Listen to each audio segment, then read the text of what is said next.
تشکر زیاد برای وقتی که برای این مصاحبه گذاشته. سوال نخستینم این است که آشنایی خود شما با محمود دولت آبادی و آثار ایشان از چی وقت شروع شد؟ من براستی استاد دولت آبادی رو اول با واسطه رمان 10 جلده کلیدر شناختم. یک نوع هم مخلص و هم مفتونی آثارش شدم و شخصیتش دوست داشتم و بسیار آرزو داشتم که یک بار ببینم این نویسنده همزبان ما را، این نویسنده زبردست و عالم شمولی عالم فارس یک بار ببینم. ولی این دیدار خیلی دیر دوام کرد و این اولی سالهای 90 آوازه کلیدر آمد که در زبان فارسی ما، زبان فارسی تاجیکی در این ما رمانی هست عبارت از 10 جلد. این بسیار عجیب است، بسیار عجیب است و این رمان نه تنها در قلمرو زبان فارسی بلکه بیرون از اون در مملکت‌های غرب و اروپا بسیار شناخته شده است و بسیار خواننده دارد و بسیار مشتری هم دارد. مؤلف این رمان را هر سال برای صحبت یا با آلمان یا با مملکت‌های دیگر امریکا اونجاها دعوت میکنن و صحبت و در اونجا رسمیتی خواندن است باب از این کتاب برای شنونده هایی که در تالار هستند قرائت میکنند. استاد، با دیدار شما در 10 سال پیش با محمودی دولت آبادی میرسیم، اما قبل از اون میخواستم از شما این چیز را بپرسم که خب در زمان دانشجویی یا در سالهای اولی که شما با کار نویسندگی شروع کردین با آثار ایشان آیا آشنایی داشتید یا بعداً این چیز حاصل شد؟ در اون سالهای دانشجویی ما البته نبود، لیکن ما سالهای اون سالها درباره آثار نویسندگان دیگر ایران را با واسطه اون 2 جلده‌ای که داستان‌های کوتاه ایران چاپ شد در 2 جلد از هدایت و از بزرگعلوی و از بسیار صادق چوبک و سیمین دانشور از بسیاری ها اونا البته آشنایی داشتیم و یک نوع چخلی که شعری نوی ایران در تاجیکستان محبوبیت داشت. البته نویسنده های بزرگی اونجا هم در تاجیکستان نشر میکردن در مجله صدای شرق البته بیشتر و خواننده های زیاد داشت، از جمله یک خوانندهش ما بودیم. البته شاید یک دلیلی کمتر آشنا بودن خواننده تاجیک و اهل ادبی تاجیک با آثار نویسندگان همزبانی ما از جمله محمودی دولت آبادی شاید تسلط نداشتن ما به خط فارسی باشه. البته خط فارسی که دیگه همه آشنا نبود و اون زمان در سالهای 90 یا پیش از اون احیانا بعد اونایی که در این فاکولته شرق شناسی ما رشته فارسی میخوندن یا عربی میخوندن و با هوس داشته باشن اگر اونا با واسطه مجله هایی که در ایران چاپ میشد، با واسطه کتاب هایی که از اونجا می آمد البته گرفتن میخوندن و ما با راه خودآموزی مطالعه آثار شاعر نویسندگان همزبانمون از جمله ایرانی عزیز را با واسطه خودآموزی پیش گرفتیم و شکر خدا که این کارا کردیم و البته زمان استقلالیت دولتی ما به این خیلی مساعدت کرد. از اون جهت مساعدت کرد که این مغازه الهدا شده شد، رفت و آمد به وجود آمد. کی تصور میکرد که یک روز میرود فرض کنیم ایران توس میبیند، نیشاپور میبیند، شیراز میبیند، مشهد میبیند یا اینکه دیگر جاها را اونجا آرامگاه شیخ سعدی و حافظ و فرض کنیم حکیم فردوسی و شیخ عطار و خیام اینا را زیارت میکند و از اونجا بغل با کتاب هم میارد.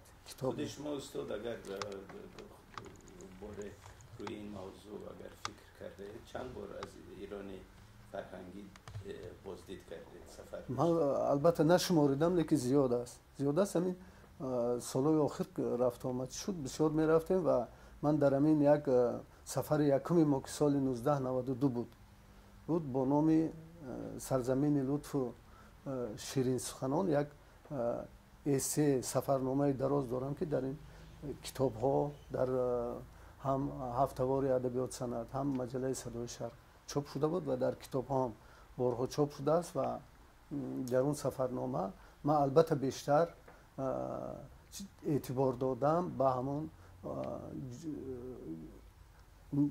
پیوندی ادبی و فرهنگی و علمی تاجیکستان و ایران. این قلمرو یک زبان است.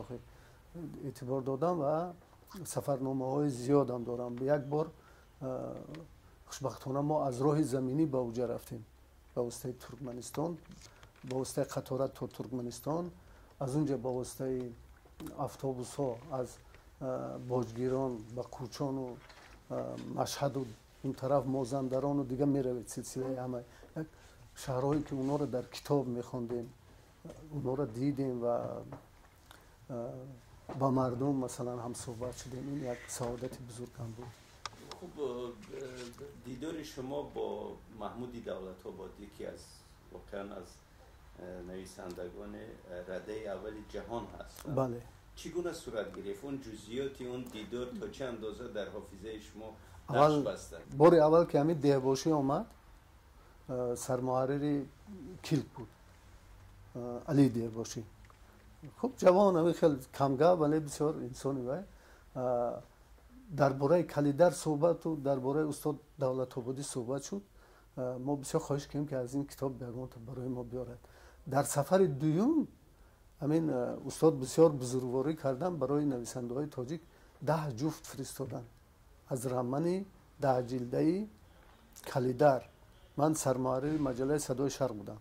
استاد لایق با فاتحه استاد همین بارو همون چی بردوش ما بود و من همین از همین رمن کلیدر برای خودم یه نسخه گرفتم، 9 نسخه دیگر رو به دیگرها دادم. بعد پشیمان شدم که حتی دیگرش برای احتیاط نمیماند، دادم به همه نویسنده ها. بعد آشنایی من اول به واسطه همین رمن.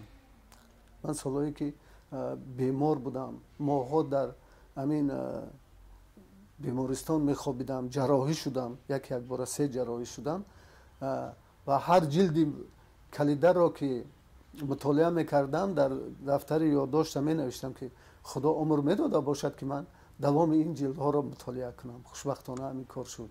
آشنایی من اول بود و بسیار خواهش داشتم، در دلم آرزو داشتم که یک بار استاد بینم، یک بار استاد روبرو شم، من نزدیک بینم اونا. استاد محمودی دولت‌آبادی را سال 96 وقتی که ما تبریز رفتیم گفتن که دولت‌آبادی همینجا هست. من رفتم دیدم دولت‌آبادی هم صحبت شدم و عزیزی دولت‌آبادی بود است، کمال شناسی بسیار ورزیده. من با اون پیرمرد هم صحبت شدم، 1.5 ساعت هم صحبت کردم. ولی اون محمودی دولت گفت و بعد گفت که نه، من محمودی دولت‌آبادی نیستم، من عزیزی دولت‌آبادی هستم. این سال 1996 بود. یعنی از روی عکس نمیشناختن که چه؟ ولی ندیده بودم. در این کتابای ایران چاپ میکند، تقریبا این سالهای آخر عکسشو ندیدم. بعد سال امی 2010 که با یک سفری وای داشتیم، یک محفلی بسیار خوب بود در ایران. بعد در یک صحبت، اینم تصادف شد، در یک صحبت من گفتم که ما چند بار میایم همین استاد دولت‌آبادی را دیدن بسیار مشکل نمیبینیم. در اونجا یک مهندس بود در همون صحبت ما، حیدری، در اون عکس اونجا عکسش هست. گفت که من همین صحبت برای شما درست میکنم. گفتم چقدر درست میکنی؟ من همین قدر این باید چیکم. گفت من شب و ایشون تلفنی اول تماس میگیرم، اگر اجازت یان من پیش شما میگم، اون کس وقتشون بسیار به حساب است، وقتی این خیلی صحبت و ششتن و یک چی ندارن. لیکن من خواهش میکنم که همین از تاجیکستان آمدن، ادیبای تاجیک هستن و میخوان که شما را یک چند دقیقه ببینن. خب همین حیدری یک روز پیش از بازگشت ما بود به خیالم، با ما خبر رسان که استاد راضی شدن، لیکن در دایره 1/2 ساعت یا 40 دقیقه، از این زیاد نه، مصروفیت دارن این دارن، در یک مرکز فرهنگی. بسیار این یک عجایبات بود، عجایبات. من باورم نمیکردم. و همین حیدری ما را بود، استاد آمدن، یک پیرمردی ریزه استخوانی، بسیار کارکوفته زحمتکشی بسیار آلوفته لیکن آزاده آمدن و ما آخری کردن و صحبت ما در این کتاب سنگ محک و ترازوی هنر در اینجا آمده است. وقتی که من از آثارشون بیشتر گپ زدم، از این تا این وقتی که من آثار استاد مطالعه کردم، حتی دراماهای زیادم دارن، فیلمنامه ها و دراما و این چیزا دارن، بسیار خوشش آمد و بسیار خوشش آمد و یک جزئیات بسیار عجیب اونجا دیدم که میخوام در اینجا گویم. همین دختر حیدری لاله یک کتاب برد نونی نوشتن، از استاد خواهش کرد که به تعبیر ما سایه دست نویسد و در همین استاد دولت‌آبادی از کیسهش از جیبش دستروی تازه برآورد، بندی دستش بست، دو سر اون دستروی مال در بین نرانگوشتش گره انداخت که همین دستش کرشایم شود و همون یک جمله یا دو جمله که نوشت انا همین دیدم. این برای من بسیار عجایب بود و بسیار هیجان آور بود.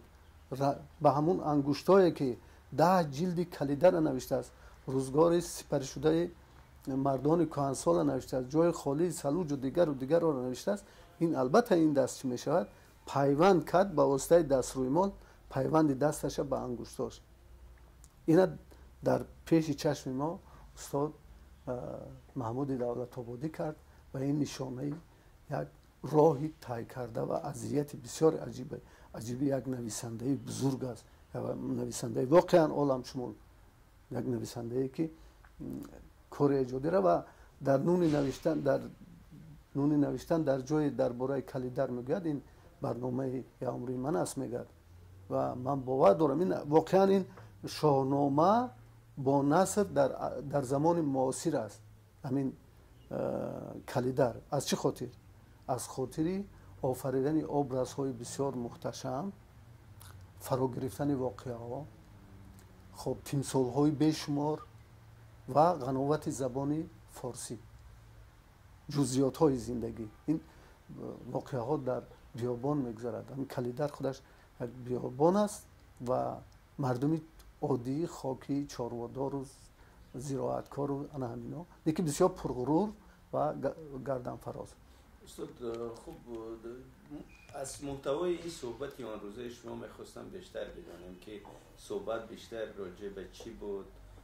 ایشان بیشتر صحبت کردن یا شما هم در صحبت همراه بودید؟ کیها از اهل ادب تاجیکستان باز؟ میرزا همراه من شاهین میرزا شکورزاده بود و البته در اونجا من بیشتر صحبت کردم از این کلیده رو، از نونی، از چی، از سلوک یک تماما استاد دولت‌آبادی سلوک این قصه را بسیار در کیفیت و رویه دیگر نوشته است.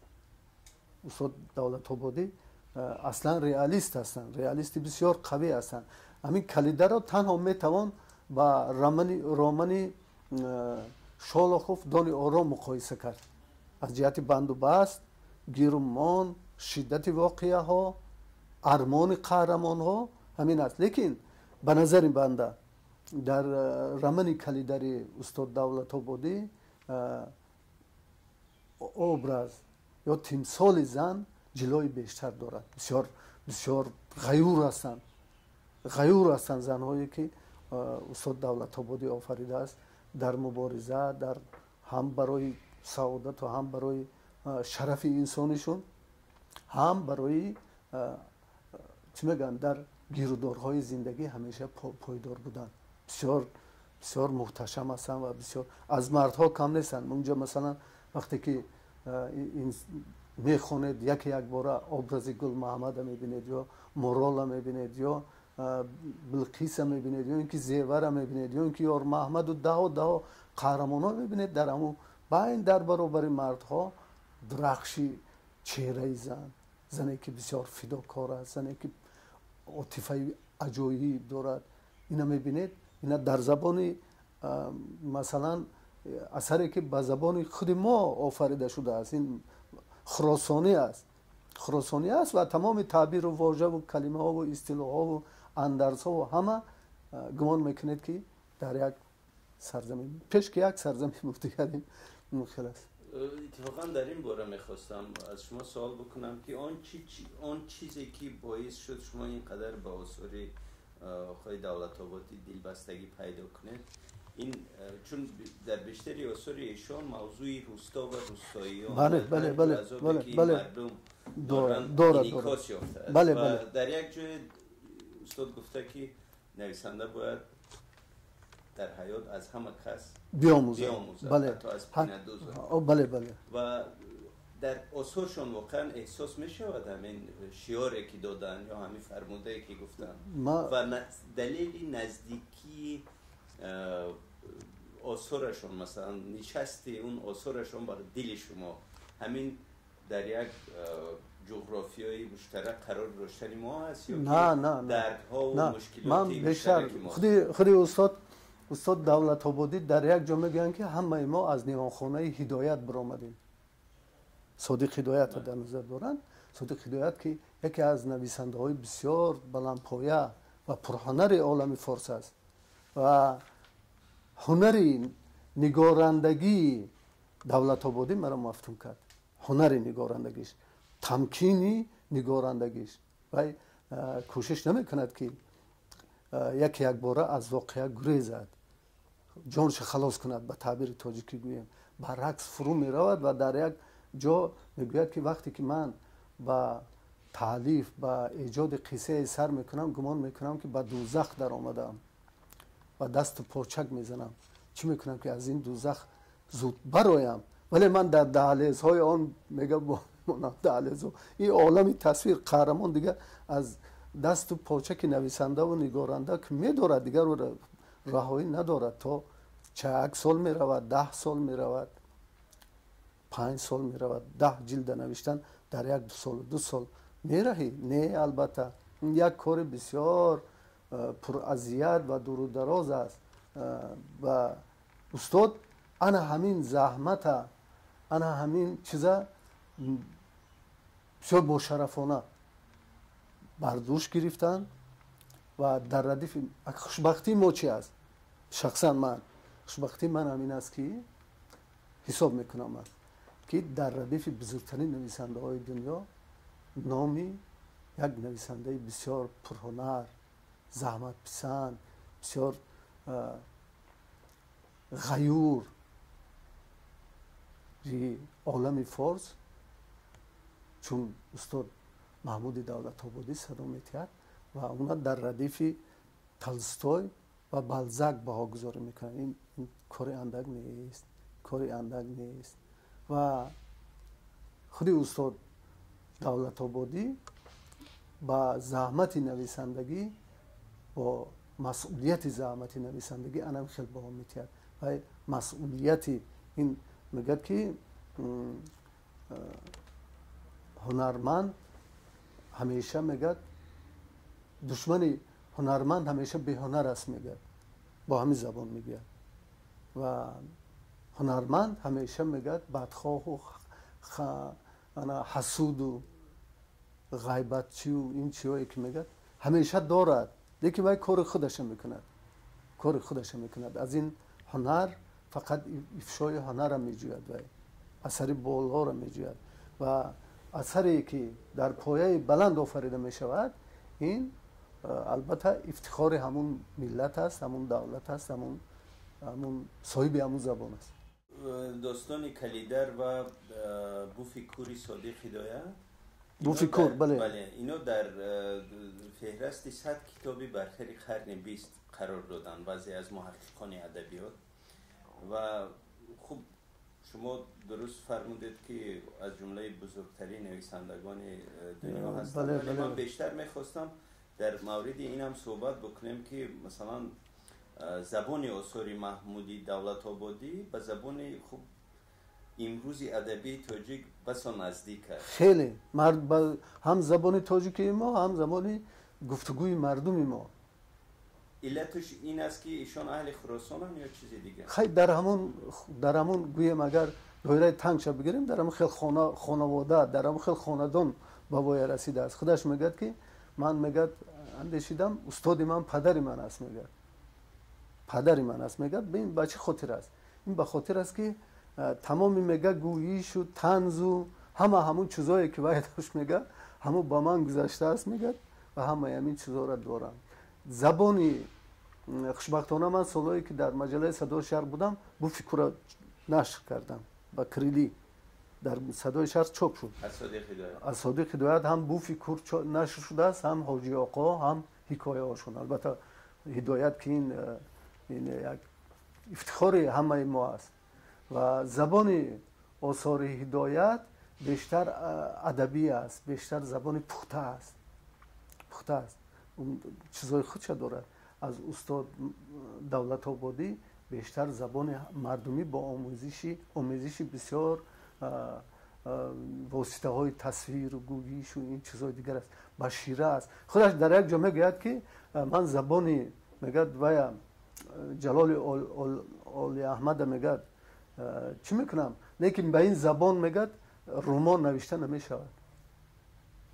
برای که صف بیشتر تکیه استاد آل احمد خدا بیامرزادش بیشتر تکیه کرده است به لهجه گویش.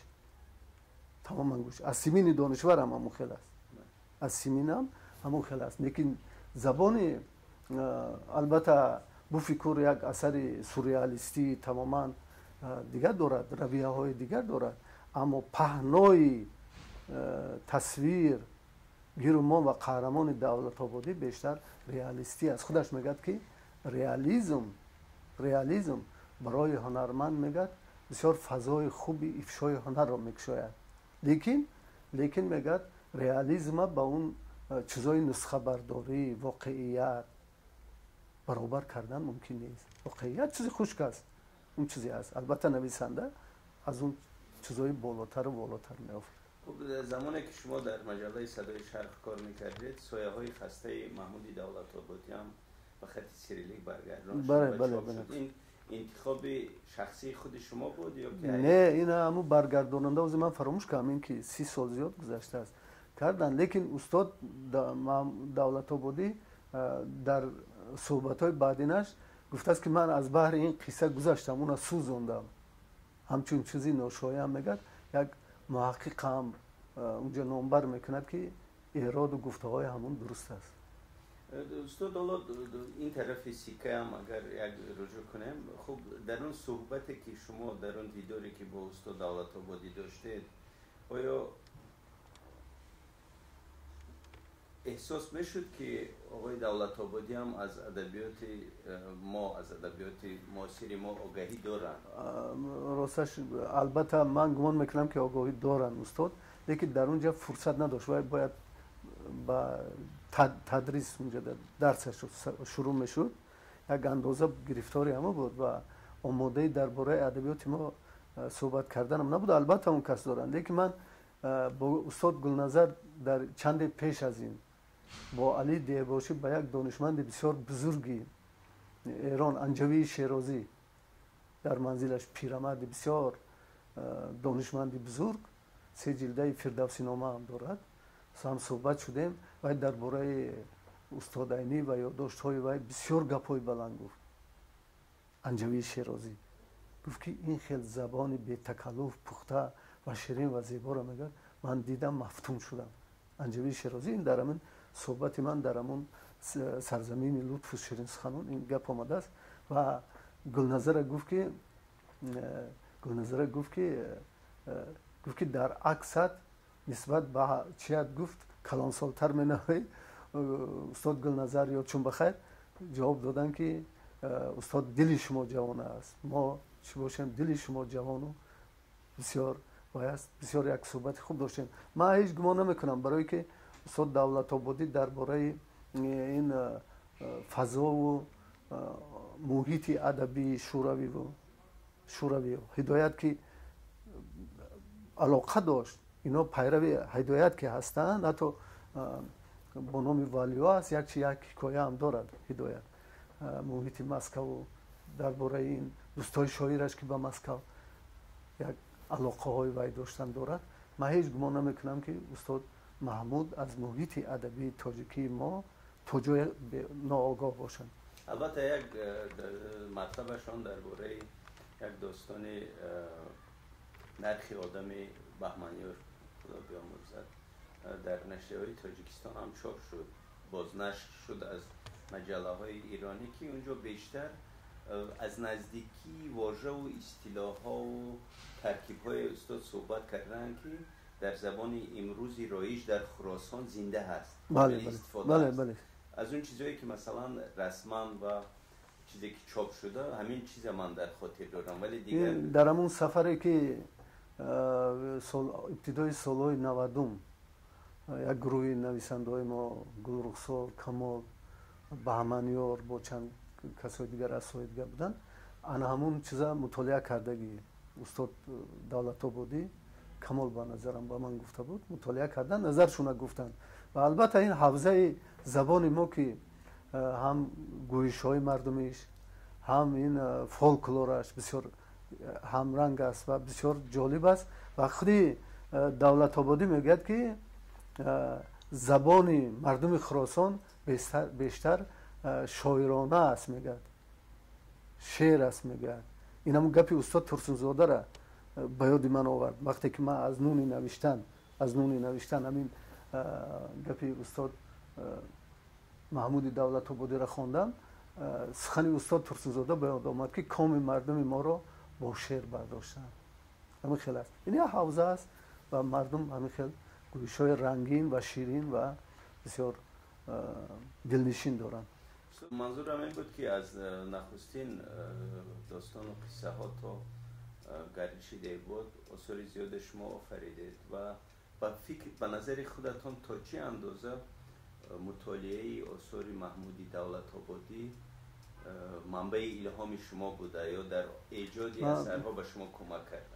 من بعد مطالعه کلیدر، البته مطالعه اثرهای دیگری ادیبان ایران نویسنده را در نظر دارم، من جرأت بیشتر پیدا کردم که با زبان مردممون یعنی گویش‌های مردممون، واژه و اصطلاح‌ها و کلمه‌هایی که در زبان زنده مردم هستند، با جرأت‌تر اونا را به آثار ادبی وارد کنیم، لیکن در چارچوبه‌ای که برای همه خواننده فهما باشد. مثلا من جانبداری آن نیستم که مثل اون بسیار نویسنده های افغانی یا که ایرانی که صاف به لهجه میگویند، مثلا همون استان خودش یا که چی خودش به حساب میگیرن. من جانبداری اون نیستم. مثال که زبان ما یا حکایه پورا به لهجه فرض کنیم ختلون باشد یا رشت باشد یا زرافشان باشد یا یک جای دیگه باشد، این به منفعتی نه گمان میکنم نه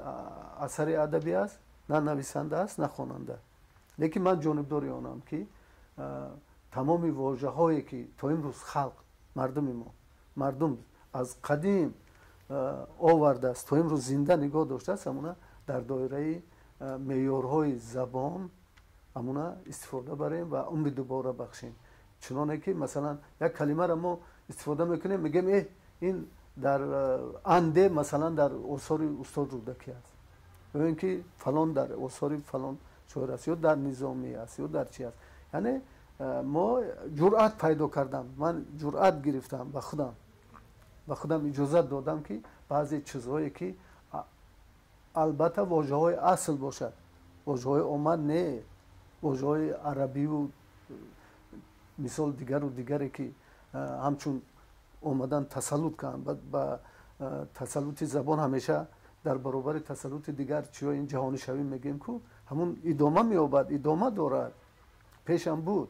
لیکن نویسنده که پاسبان است، نویسنده باید پاسبان باشد، هوشیار باشد که چیزایی که زبان غلیظ میکند، زبان چی میکند اونا نه که چیزای اصلی که در گویش مردم است. مثال من وقتی که طرف بدخشان میروم، درواز، یک ونج و درواز و من این طرفا میروید یک کلمه ها و یک چیزای میشنوید که من خوجان رفتم، شب خواب بودم، سحر یک کودک گفت کیمچی را پرسید، گفت که در کفشکن است. کفشکن همین پایگاه در کودک میگرد. ما کودک همون توجه نگاه داشته، چرا ما باید استفاده نبریم آخه؟ این خیلی چیزا است. و در آثار استاد محمودی دولت‌آبادی از این جهت من بیهوده و با شاهنامه چی نکردم با این چیز ما اطمینان دارم و در نثر معاصر فارسی ما خدمت دارد خودش میگه که این اثر میگه خود استاد دولت‌آبادی میگه که این کلیدر میگه من اثر این میگه اصلا خدمت من بود کردم این اثر میگه من میخواستم که هر ایرانی که این اثر گیرد از آن افتخار کند که در زبان فارسی مثل کلیدر اثر دارد همون چیز در میگه من شرف یاب شدم یکی گپش حق است در موردی حالا در موردی زبان درست است اما در موردی سوژه موضوعاتی که در اثر استاد در محور قرار دارن آیا به شما الهام بخشیده که مثلا راجع به این من راستش نه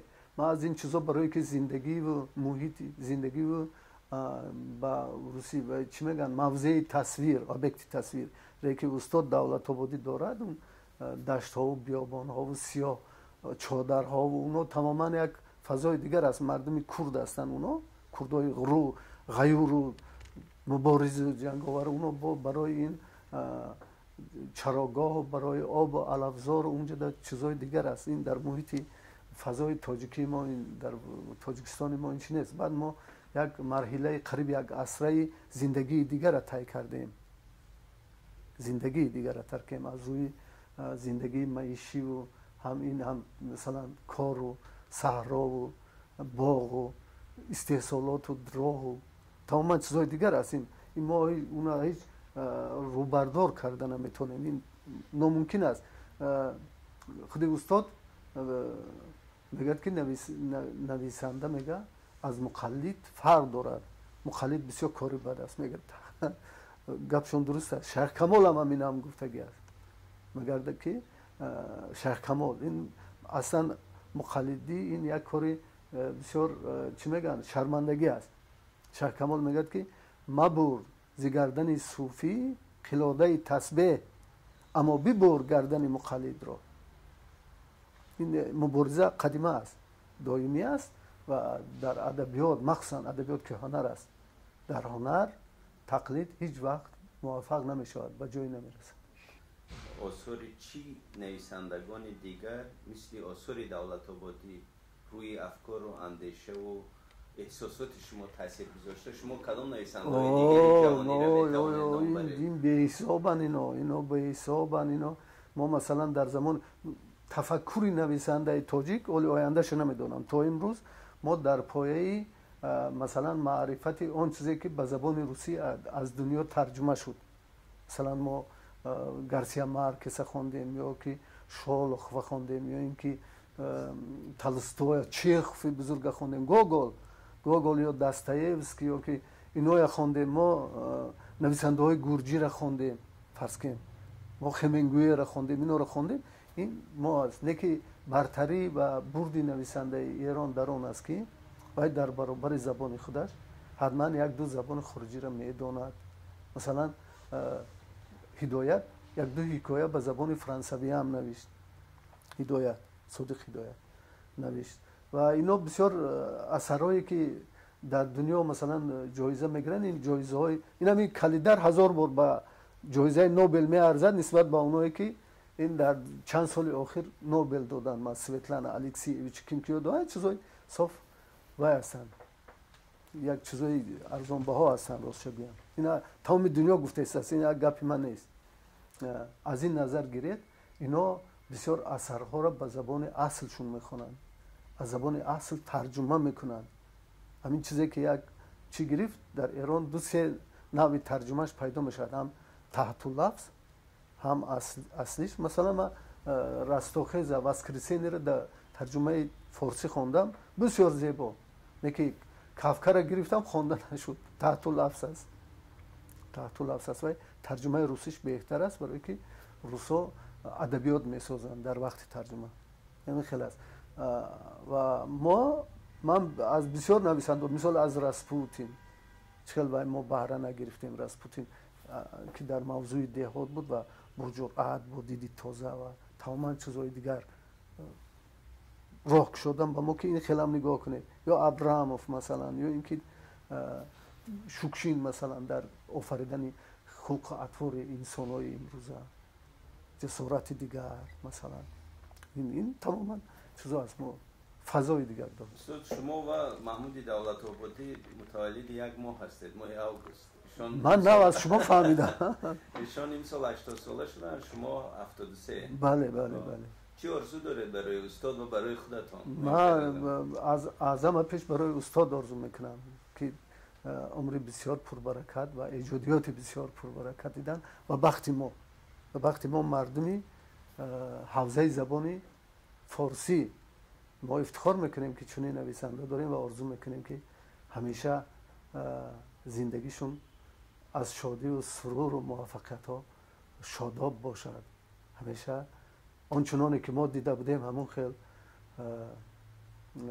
گردن فراز و همون خیل با تمکین و هم تمکین اون کس که ازلی است و همیشه بسیار من آرزو میکنم که عمری بردوام بینم و عمری پربرکت سعدیانه. با عنوان سوالی آخر در یک مصاحبه‌تان گفتید که شما دیگه تصمیم ندارید یک اثری کلان حج رمان نویسید و دلیلش هم حالا ضعف و کهنسالی و پیری گفتین. این تصمیمتون هنوز عوض نشد؟ نه، و در همون روزها ما این حالت همین برای اثر دومندار و کلان حج نوشتن هم تنی سالم لازم است، هم قوت، دلی با قوت. اونایی که با زور همین کارا میکنن اثرشون چی نمیبراید. خودی استادم در کجای چیکار این نظری همه چیزا است. عقل سالم است، تنی سالم میبراید میگه که انا این ما زور با زورکی یک کار کردن این به منفعت نه ادبیات است، نه ایجادیات است، نه خواننده. استاد چندین سال با بهمنیار که چند روز پیش در گذشت همکار بودید، در گذشت اون چطور قبول بسیار با درد قبول کردم. سالهایی که من وای بودم سرمحرر صدای شهر بودم، اونا مدیر شعبه نصر بودن، کارگری ما بودن. بعد خیلی ما تقریبا پس و پیش همسین سال هستیم و در یک بنا کار میکنیم سال. همین چند روز پیش هم دیدم یک عکسم یک جایی گرفته بودیم و همیشه چی میکردم. نویسنده بسیار خوب بود، نویسنده خوبی ما بود، نویسنده با استعداد ما بودن و عجایب همین است که یک چیز گویم از همون سلسله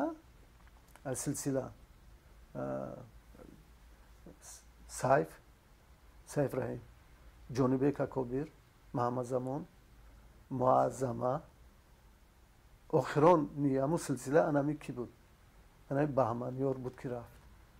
انامی ها بعدی مثلا یک نسلی که اومد پیش اینا، مثلا کوزاد است و سربان است و ستار است و بهرام فیروز پیش اینا هست. بعدتر و از شعر اومد بعد مثال ما اومدیم چند نسلی ما 5-6 سال 7 سال فرق داریم.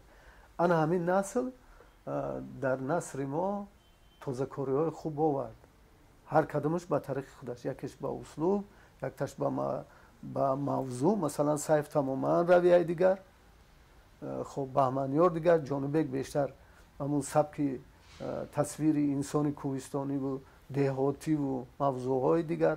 معظمه خدا بیامرزدش رحمتش کند بیشتر موضوعی زنانه و آفریدن ابرازی زن در حکایه کارکای خوب کرد. افسوس که برابر کارکای خوب کرد. و بهمنیار همین نثری تا جای به نظر روایتی خیالی روایتیه که بین چی است و شیرین گفت و زیبا گفت و کوشش کرد که شاعرانه گوید. هم انسان‌های آفریده‌اش بسیار دلکش و دلنشین باشند. این کار کرد تا همین نفس آخران به همون راه و روشی که پیش گرفته بود صادق ماند. حالا مشغولی چی کار هستی بسیار؟ مشغولی بیشتر داروخوری بر ذات این گفت معلم مومنشا کرونا لعنت. حاضر همین در طول این سال نویسنده آدمی که با قلم و کاغذ شاعرم کار دارد بیشتر تمام نفسش یعنی بار خودش عوض میکنه. هر چیزی که میشود مثلا دفتر یادداشت داشته باشید، انا در همین پیری انا همین بار گرانه است، انا همونها به ترتیب آوردن، لبلونچ درست کردن در لحظه های عجیب است. مثال اونجا تدقیق هم است، اونجا در دردم است، گله هم است، همه همونا یک از نو از نظر میگذارونید. این خیلی دفترهای کلان از دفتری 21 آمدیم و 30 دفتر است. اگر عمر رسد تا آخر اونا میبینیم. در برابر این البته در ژانرهای خوب خورد، قصه های خورد، حکایه های خورد، اگر خدا عمر تیاد و امکان تیاد، البته قرض داریم همیشه در نزد خواننده عزیز. خواننده عزیز لیکن یک چیز است که نویسنده برای امروز چی نمیکند. چخوف و جوانان میگوید که چخوف میگه که اگر شما برای امروز اثر نویسید غلط میکنید. شما چخوف 44 ساله میگه، البته همچون یک نابغه گپ میزند و شما اثر رو برای آینده باید نویسید. میگه که هر چیزی که ما مینویسیم باید بعد 50 سال چخیلی که آثار استاد است، چخیلی که آثار هدایت است. هدایت بینید که در همه عمر کوتاه دید نه تنها در نثر، در فولکلور ایران، در دیگر چیزهای ایران بسیار شده اساس گذار است. این رسالتی هنرمند اصیل است. تشکر.